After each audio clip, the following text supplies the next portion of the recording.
Ahoy there, Captain Benzie here, coming at you with a patch notes video for Eve Echoes. Yes, really, a patch notes video. It's been a long time since we've had one of these, hasn't it? I think the last one was literally the exploration update, because since then, patches have basically just been bug fixes and a few minor things like updating the market. Nothing actually really worth doing a video on. Well, that has changed today. We've got a cool series of patch notes here that have some really awesome and interesting things in that I want to sit down and talk to you all about. And do stick around to the end of this video as well, because there is an event about to start in the game that could get you up to 2.4 million skill points, possibly for free if you're already using Combo Omega. But again, stick around to the end of the video, we'll talk about that a bit later on. Let's jump into the patch notes and have a look at what's going on.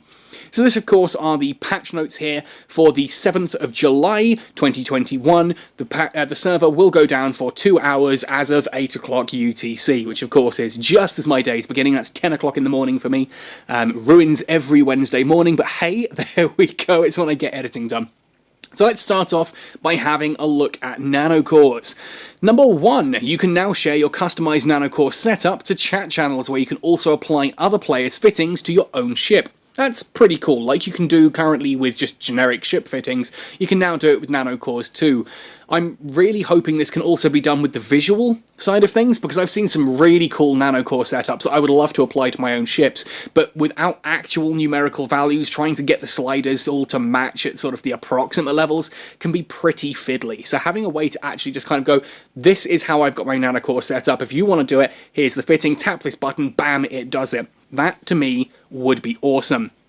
Number two, when customizing your nanocore, you can now reset to default settings or undo the reset. Excellent. Quality of life changes that mean you don't have to close the game down if you mess up. Excellent.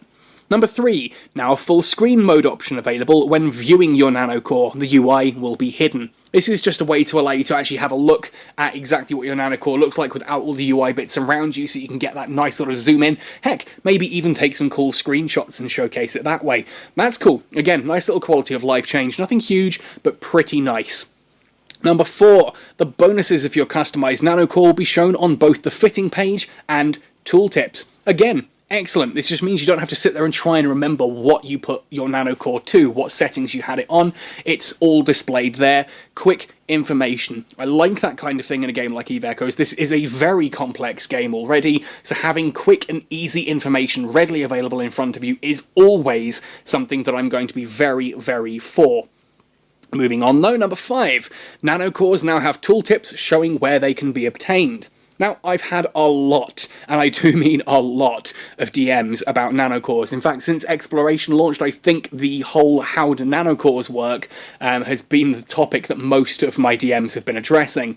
Not so much wide or narrow scanning and things like that, very much the nanocores. So anything that gives a tooltip of where you get these, how they're obtained, just something that nudges you in the right direction in-game is all for it. Now, I'm fine. I love it when people come to me and ask for help. I kind of wish that the game was a bit better when that happens. I'm glad to help people, but it always annoys me that it's because the game has so much, at fault in its UI, etc. there. So I'm glad that that's being addressed. If you do still have questions, still DM me. Number six, nanocore icons in the market were changed from purple to blue. This makes sense. Tech 1 nanocores are green, Tech 2 nanocores are blue, Tech 3 are purple, and Tech 4 are that kind of goldy orange-brown colour. This is by design. It's so that you know which one they are instantly by glance, because only Tech 1 and Tech 2 can be traded. So why were Tech 2 ones showing up as purple on the market sometimes? It's confusing, and I'm glad that that's been sorted. Number seven, optimized tapping responsiveness when upgrading your tech level. Again, this is very minor, but it did actually get me. A couple of days ago when I hit tech level 10 at long last, when I went to tap where it says tech level 10 so that you get the actual upgrade and stuff, yeah, it took me a few taps to actually get there. I wasn't sure if it was just me with fat thumbs or something, but it's nice to know that they're just, they're sorting that out. They're optimizing that so that it's not as frustrating to sit and go, oh, come on, just give me my tech level 10. I've waited a year for this. Give me my tech level. But there we go. Maybe that's just me. 8. Fixed an issue where rapid tapping in a short period of time would cause a text display bug. Seems that rapid tapping is something NetEase is aware of, like we're sitting here tapping our phone screens furiously because we want something. Yeah, I mean, I think that, makes sense. Spotting these bugs and fixing them is pretty cool. I'm not sure why this is all still under Nano cores, but hey, there we go. Fixed an issue where some nanocore special effects were not being properly shown. This is awesome. This is the glow effects, and some of these weren't showing up properly on certain ships, so it's nice to see again that that is being sorted. If you're using one of those ships, you might notice that your nanocore looks a little bit better as of this patch. That's pretty cool. Let's move on to the optimizations then. Number 1, updated estimated prices according to current market transaction records. Again, I like this. We're not just relying on the AI to just look at the market and tweak it itself. We've still got people going in and just double checking it and making sure that everything's okay. That is a good thing. The ultimate aim is to have everything automated, of course, but you want to train. Just like when you hire a new member of staff, you train them up and make sure that they're doing a good job, and you still have a manager that sits over their shoulder and makes sure they're doing everything correctly. That's what's happening here with the AI, just making sure that those market values are staying balanced and correct. Number 2, adjusted the effective duration of future orders of Plex from 7 days to 1 day. The issue where there were too many Plex orders has also been mitigated. This is something that actually came up a lot for me, where you buy a lot of Plex, you go to sell it on the market, and it just goes, nope, sorry, can't do that. And you're like, why? Why can't I do that? I want my ISK, please. Here's my Plex. I want my ISK. And he goes, nope, there's too much on the market already. The reason there was too much on the market is because it's set from 7 days rather than just 1 day. Unfortunately, Plex sells at such an astonishing rate that it can pretty much deal with that. Your Plex goes up for 1 day, and it's going to sell in that time, but it means there's going to be fewer market orders, which means that whole too many Plex orders on the market thing has now been mitigated, so you should have a smoother buying and selling experience when it comes to Plex. Number 3, rich ores can now be jettisoned. This is a nice little change for miners if you want to be jettisoning and passing over to other characters, or if you're dropping it for something like a mammoth to take off, you can now do that with rich ores as well, which is a big change, and it just means you don't have to sit there and fill up your cargo hold, or your ore hold, sorry, with rich ores and then keep jettisoning just the standard ones. Again, nice change, all for it. Number 4, Scout and Inquisitor anomalies will now be erased after all containers have been picked up, instead of after all enemies have been defeated.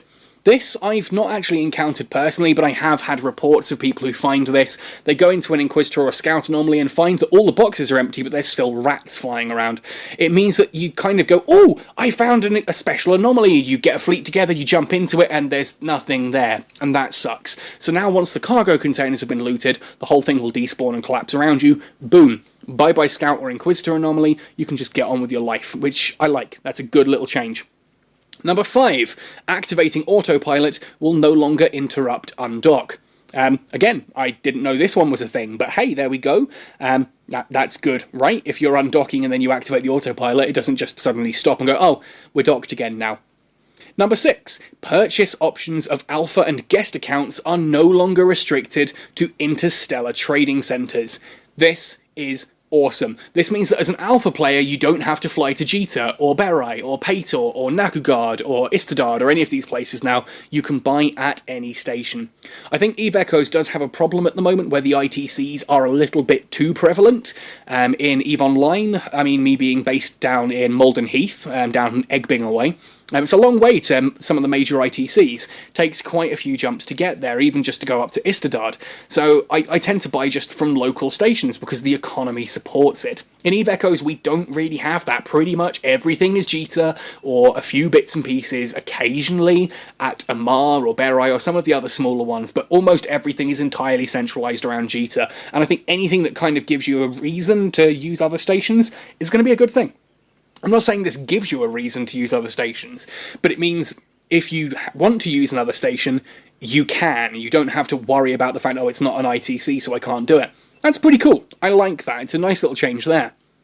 And certainly, anything that's like releasing the requirements on an alpha account, again, it's quite nice. It's nice to see that a year later we're getting some of the restrictions lifted on alpha accounts. Most of those restrictions were in place to stop RMT, basically, to stop botting.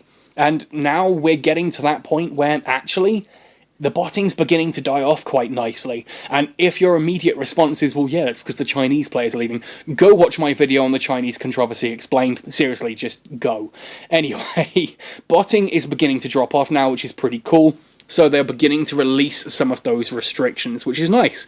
I think they need to keep an eye on it and just make sure botting doesn't suddenly make a resurgence. But hey, it's it's nice to see that alpha players are getting a bit of love and relaxation there. Number 7. Concord has launched a skill point reward plan to improve pilot skill levels and help them use new modules and ships. Ooh, I don't know what this is, but that's pretty cool. That looks a little bit like some kind of, this could be possibly the thing that we saw on the Chinese test server, where once you're in a mega, as you get certain amount of days or weeks or however many things it is of a mega, you start to actually unlock skill point containers and things like that that just give you a boost up. Since the game is clearly being weighted around us all hitting tech level 10, I think that what they've done is give us the first wave of players a long time to reach tech level 10. The game launched in August last year, it's now July, we're just hitting tech 10. That's, literally 11 months. So I think the plan is that we've had 11 months to reach Tech 10 so that we can test everything thoroughly on the way and make sure that everything is working quite smoothly.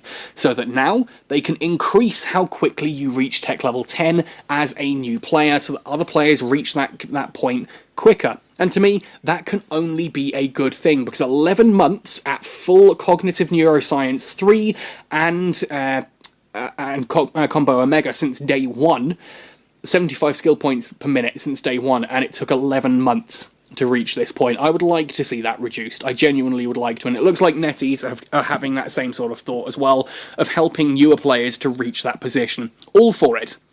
Number 8. Now players can link a security email to their account in the account center for improved security. Okay, I'm not entirely sure what this will be. Is it like a place where you can attach, rather than Google Play login, you log in directly via an email, and thus you get sent like activation codes and things like that? That'd be pretty sweet, so that you've got a little bit more security on your account. All for that. Number 9. Further improved the environmental integration of Nihilus space. And can we get an alleluia? If you have ever been into Nihilus space, you will know that as beautiful as it is, it chugs your device up. I'm sitting here on an Asus ROG 3, the top tier version of the phone with what, 12, 16 gigs of RAM? I can't remember how much is in it. And it's still chugs. So I can't imagine how that experience is for people on lower end devices. So anything that is improving Nihilus to not just wreck your phone every time you jump in it and to make it run at like a 5 frames per second situation, well, again, this is good. This is good, and I can't wait to see that. I hope it still looks as pretty, but hopefully it just runs a bit smoother.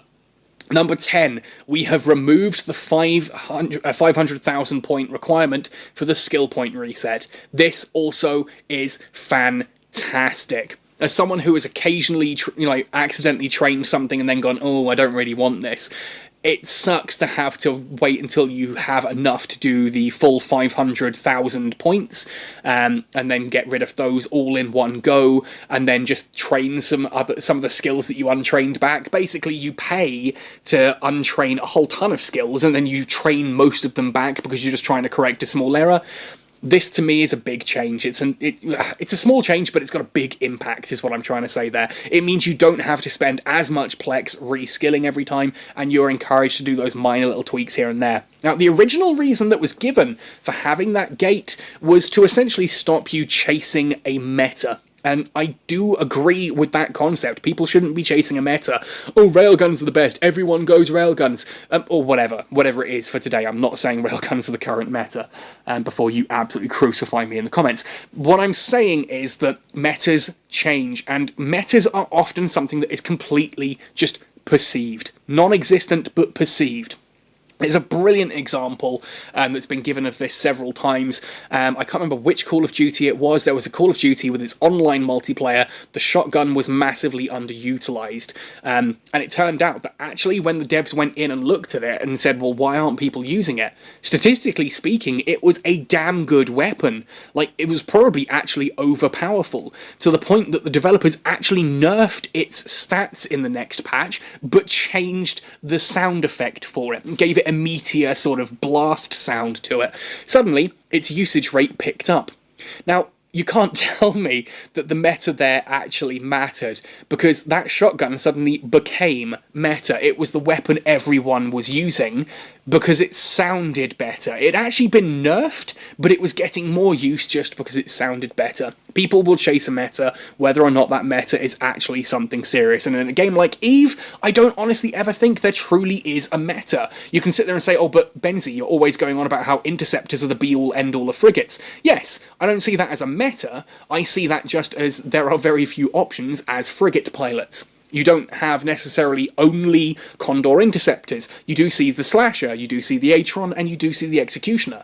Probably you should see more Executioners than we do, but hey, that's personal opinion. My point is I don't think it's a meta, and I don't want metas to start forming in EVE. So I think as people are beginning to get that concept, we can relax this a little bit more. Anyway, I'm ranting about meta. The point is we've lost the requirement now for skill point resets. You can just reset whatever the heck you fancy, and that's awesome. Number 11, further improved the special effects of the neutron star in Nihilist Space. Ooh. So Nihilist Space is, it's getting better looking. Sweet, I'm happy with that. Nihilist Space is beautiful, and anything that makes it even more beautiful, I don't know. We've optimised the artwork of Nihilist Space to reduce the rendering cost. Excellent. This is what was causing the chug. Basically, it was a beautiful piece of artwork, but clearly not very well optimised. And as I said, even my Asus ROG Phone 3 was struggling to handle that. So yeah, good, they fixed it. Number 13, changed the transport protection time of shipping containers from 90% of the total elapsed time to 75%, which means shipping containers that require 10 jumps or fewer to deliver guarantee a minimum of 15 minutes of transport time. Excellent. That is a good change. Now we have a situation where if you are picking up a cargo container, you know it's going to have a certain amount of time left on it, which should theoretically be enough for you to get to that place. I mean, heck, it might just be that you get it and you go, oh, 15 minutes, that's a little bit tight, but it just means you then undock and go straight for it. You just haven't picked up something that's got 5 minutes left on it, and it's 12 jumps away. Yeah, again, all for it. Is it going to be enough for hauling? I don't know. Again, I'm not big on hauling, but a lot of you folks, when I asked about fixes for hauling, suggested something like this. So it does look like NetEase have listened. I did give all that feedback to them. Looks like they have listened, and they've, made some adjustments. Let's see how that fixes things. Number 14, now you can still activate low-slot service modules, even when a Citadel has been damaged down to its hull. This is pretty cool as well. This means that those modules that you have fitted on a Citadel, normally they would stop working once you hit hull. Now they're going to keep going the whole way, which pretty cool. It's a minor change because not a lot of people are going to be using that, but it does mean that the Citadels suddenly have a bit more power to them, even if they're down to their hull timer, which, cool. Cool, I think, it's a nice change. It gives Citadels a bit more power to them. Finally then, the bug fixes. Fixed the issue when the market's delivery feature remained accessible after player transitioned from advanced account to regular account. Okay, yes, obviously, I think when they say advanced account and regular account, they're talking about Omega and Alpha here. Basically, yes, if you had an Omega account, which you can use the delivery feature for, and then you suddenly went back to Alpha, apparently it was keeping some of that. It's, it kind of sucks that it's something that's being taken away, but again, I get the point. It was a bug, so it's fixed. Fixed the issue where the location of encounter missions could be in Nihilist Space. What? What? When was that happening? Gosh, can you imagine that? You're sitting there going, right, okay, let's, we need to go and do, what is it, something like, the Angel Cartel, one of those missions, mining security issue or something, and you have to find a Nihilist Space first. Oh man, that would have been funny. But hey, fixed. Fixed an issue where in some rare circumstances some players were able to use cloaking devices while being locked on by sentry guns. Yeah, okay, I get why. It kind of sucks for the whole gate sentry thing. To do this. Now, I actually documented this in a video at one point. If you watch my Hound video, my original video on the Hound, you'll see that in the PvP section, I warp away from a PvP encounter to a gate, and I actually I pop my cloak on and jump through the gate despite having a crime timer. So yeah, anything that means that those sentry guns are a bit more powerful, again, I'm all for, because the entire point of having the sentry guns on gates and stations in low sec is that those places become safe spots. And yeah, this is good. That's good to me. I like that change. Number 4, fixed the issue where the game wouldn't notify the player when autopilot was paused in certain circumstances. Good. We know that in certain situations your autopilot can be paused and you just come back, you log in after, an hour of not playing, and hang on, I'm only 3 systems from where I left. Why am I... Oh, now you're going to get a notification that actually says, hey, your autopilot stopped, log in and check what the hell's happened, right? Number 5, fixed an issue where tapping the combat alarm on the Nanocore page would lead to the UI disappearing. This is, the combat alarm is that bit that appears in the top right. If you jump into an anomaly, a nice low level one if you want to try this, one that's a lot lower level than you, and then whilst you're jumping in, open up the, ooh, crikey, battery running out, and then open up a UI, like go into the market or the inventory or something, and you'll see that at the top right you get a little outline of the ship flashing red with a close button, and you can jump straight out of the UI. It's letting you know you've been locked on, you're being attacked. Yes, there were times when being on the Nanocore page when that happened, when you closed it, all the UI was gone. It's like, yay, I'm in combat. Thank you, game, for alerting me that I'm in combat, but now I can't do anything. Woo. And that's not fun. I've lost ships to a similar bug, and it's not fun to watch your ship being pulled apart because you've got no UI with which to do anything. I would ask why you're in a, playing in the Nanocore menu when you're in a situation where you can be in combat, but hey, I'm not one to judge. People do these things.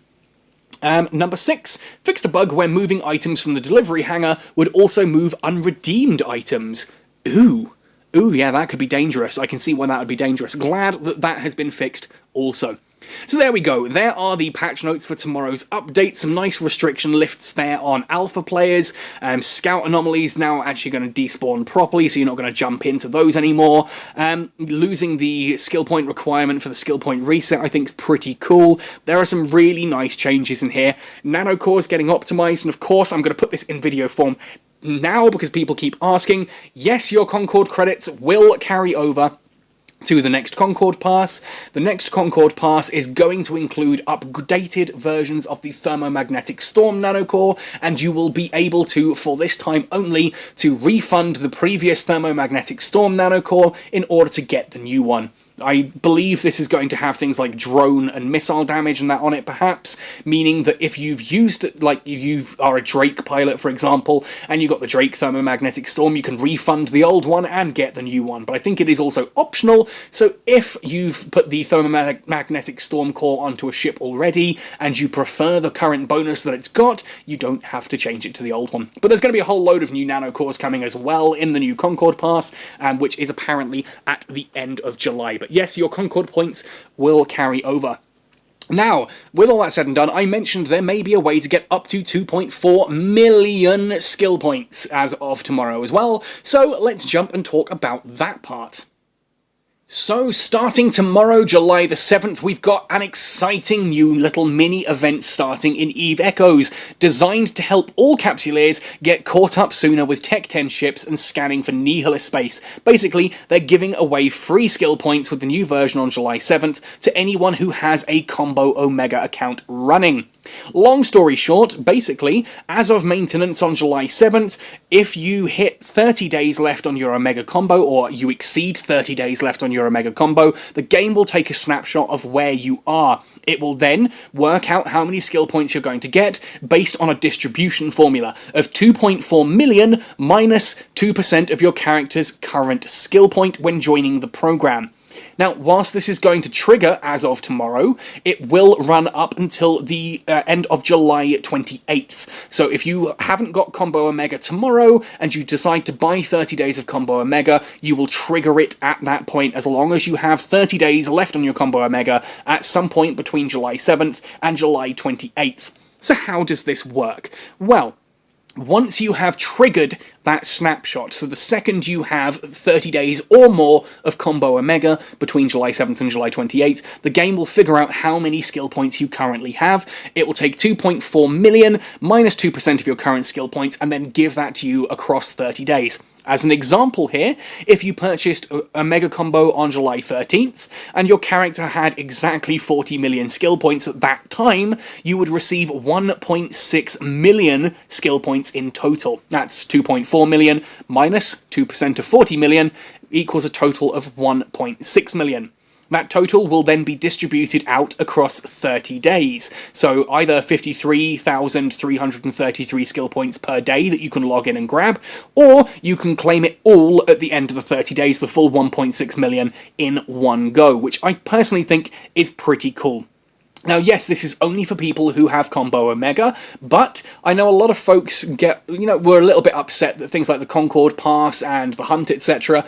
weren't included within your Combo Omega. So this is, as long as you've got Combo Omega, you can earn a lot of skill points completely for free. And it's one of those that I've seen already people saying, oh, but it's not free, is it? Because you've got to buy Combo Omega. Well, yeah, it is still free. It's like when they say a free toy with your cereal. You still have to buy the bag of cereal, the box of cereal. Who gets cereal in a bag? You still have to buy the box of cereal, unless you're one of those absolute curs who opens all the boxes in the supermarket to fish around for the free toy and then just closes them back up. Seriously, who does that?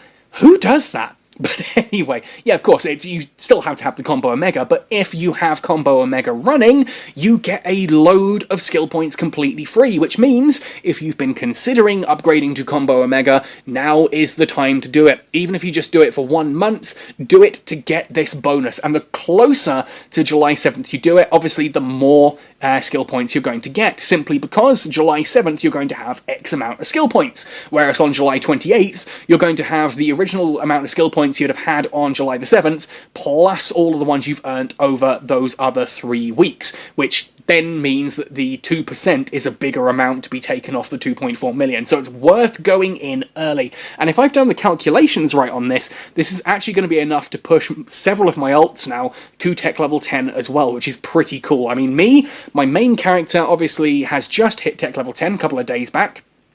He's been Combo Omega since day 1, and Cognitive Neuroscience 3 since literally day 1 as well, about 15 minutes before the servers officially opened, because they all came on live that little bit earlier. Basically, that's how long that one's taken, so having my ults get pushed in as well, I'm very, very happy about. It means I get to fly the Hurricane Guardian a little bit sooner as well, which is pretty sweet. But anyway, the point I'm getting at here is if you want a whole load of free skill points, make sure that you have Combo Omega enabled on your account anytime between July 7th and July 28th, preferably closer to July 7th, so you get the absolute most out of it. And do, of course, check out the Cat Skull Discord, because we're starting up the weekly Combo Omega giveaways again. If you get one of those weekly Combo Omega giveaways, of course, it may trigger that for you, and you're going to get a whole load of extra skill points as well. So make sure you're on the Cat Skull Discord, get into that Combo Omega giveaway channel. I'll be starting that up again as of today, and we'll talk about how that's going to work. You can see the new ideas there, start posting some screenshots, etc., and be in for the chance of winning a month of Combo Omega. Anyway, with all that said and done, folks, I've been rambling on entirely too long. I'm about to lose my voice, so I'm going to sign off here. Happy sailing, and see you in New Eden!